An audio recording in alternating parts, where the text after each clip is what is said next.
This episode contains themes of graphic violence, psychological manipulation, moral corruption, and loss of identity. It explores the breakdown of ethical boundaries, including situations involving harm, fear, and control. Listener discretion is advised.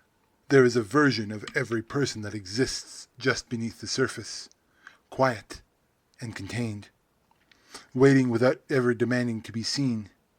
It is not louder or more chaotic than the version of people present to the world. It is simply more honest. A version that does not hesitate, that does not question, that does not stop itself when something crosses the line.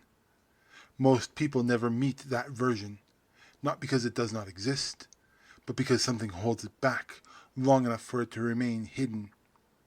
Those limits feel permanent until they are not. Rules, beliefs, boundaries that define who someone is can hold for years, even a lifetime, until a single moment places enough pressure on them to break. And when that happens, the shift is not always explosive. Sometimes it is quiet, almost imperceptible at first. A change in perspective. A moment where something that once felt absolute suddenly becomes negotiable. For Bruce Wayne, those limits are everything.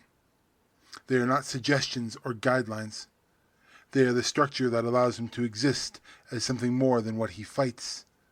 They are the line that separates him from the chaos he stands against. The thing that gives his actions meaning instead of turning them into something indistinguishable from the violence he opposes. And for most of his life, that line holds. It holds through loss, through pressure, through every moment designed to test it, until one moment changes everything completely. Not gradually, not over time, but all at once. Because when that line disappears, what is left is not chaos. It is something far more dangerous, something that understands the rules completely and chooses not to follow them.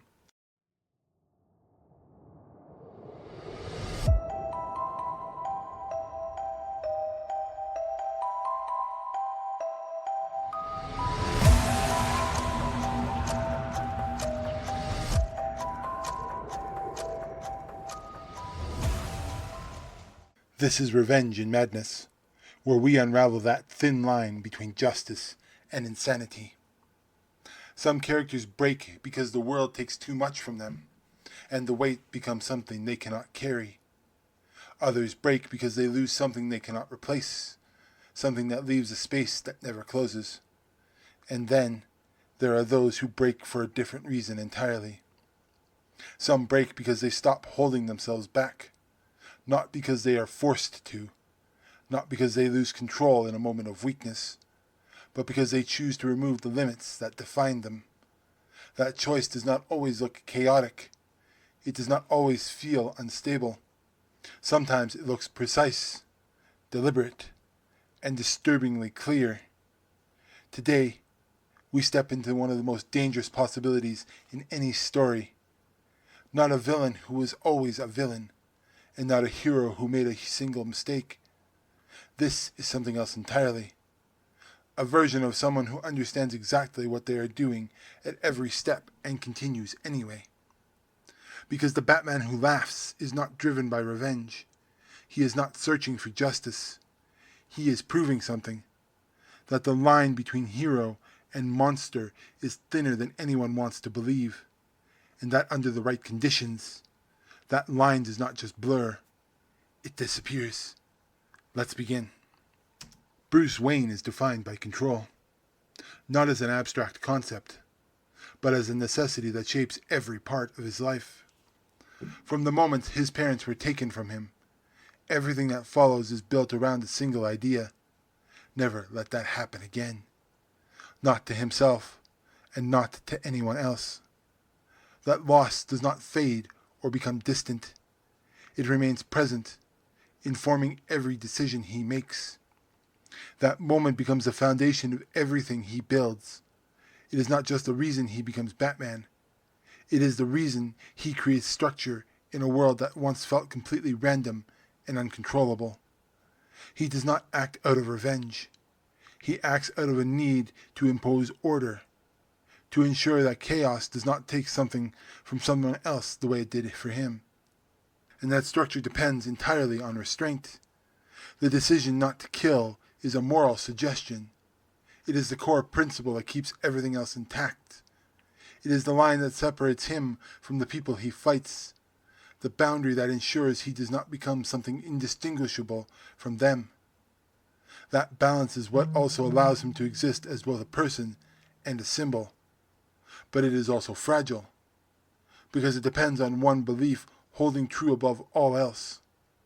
That no matter how far things go, no matter how extreme the situation becomes, he will never be the one to cross that line. The Joker has always existed as the direct opposite of everything Bruce Wayne stood for. Where Bruce builds structure, the Joker dismantles it. Where Bruce relies on control, the Joker embraces chaos completely.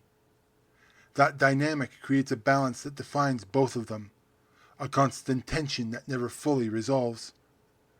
That balance holds until it does not.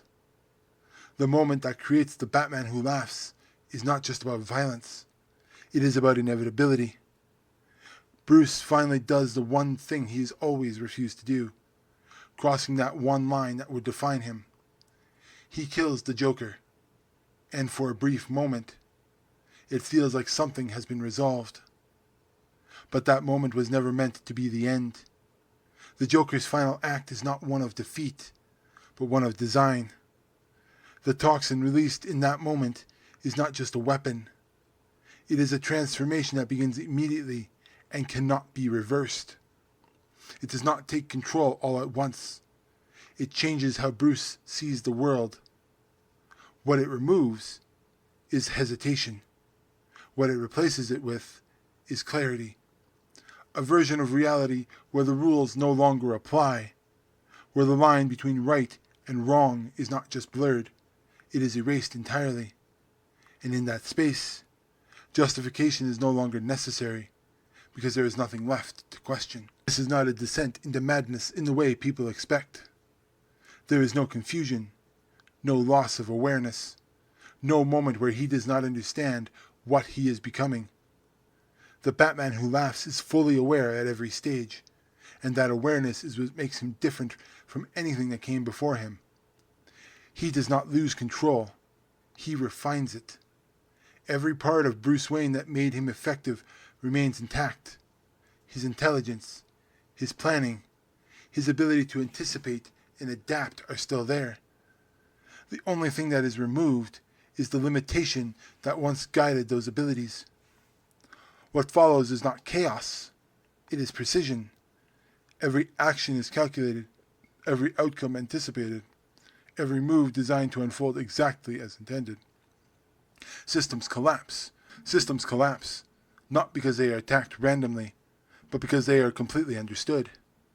Trust is weaponized, alliances are dismantled, and nothing is left to chance.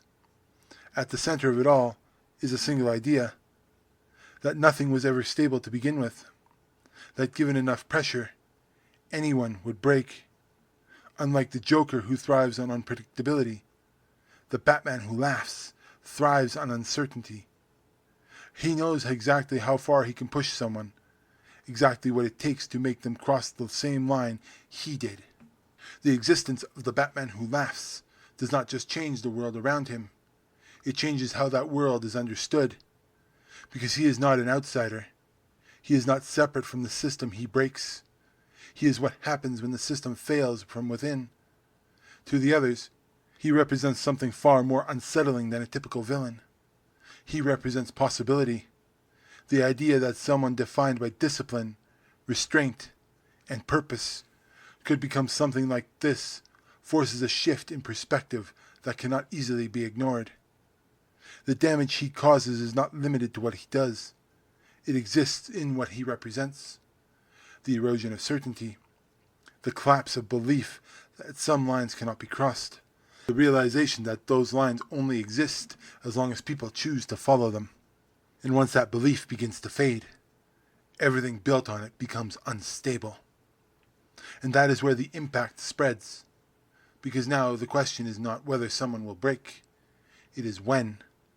And once that question takes the hold, the system does not need to be destroyed from the outside. It begins to collapse on its own. So where does that leave us? This is not a story about someone who lost control in a moment of weakness, and it is not a story about someone who did not understand what they were doing. The Batman who laughs is fully aware of every action he takes, and that awareness is what makes his existence so difficult to define. He sees the system clearly, the rules, the structure, the boundaries people rely on to separate right from wrong, and he rejects them completely, not out of anger or grief, but out of certainty. He believes those lines were never real to begin with, that they only exist as long as people choose to follow them. That leaves a question that does not resolve easily. Is this madness? A complete break from reality where nothing matters anymore? Or is it something else entirely? A form of clarity taken to its extreme, where the world has seen exactly as it is, without the illusion of structure holding it together. And if someone like Bruce Wayne, someone who built his entire life around control and restraint, can become this, then what does it say about the line itself? Was it ever as strong as it seemed? Or was it always one moment away from breaking? Because some stories end with a fall, a clear moment where everything changes and nothing can be undone. Those stories give you a point to look at, a moment you can define as the turning point. They make the shift feel contained, something that happens and can be understood. But some stories do something else. They do not show you a fall. They show you that the fall was always there, waiting beneath the surface, held back only by belief and restraint. And once those are removed, what remains is not something new. It is something that was always there, waiting. And this has been Revenge and Madness.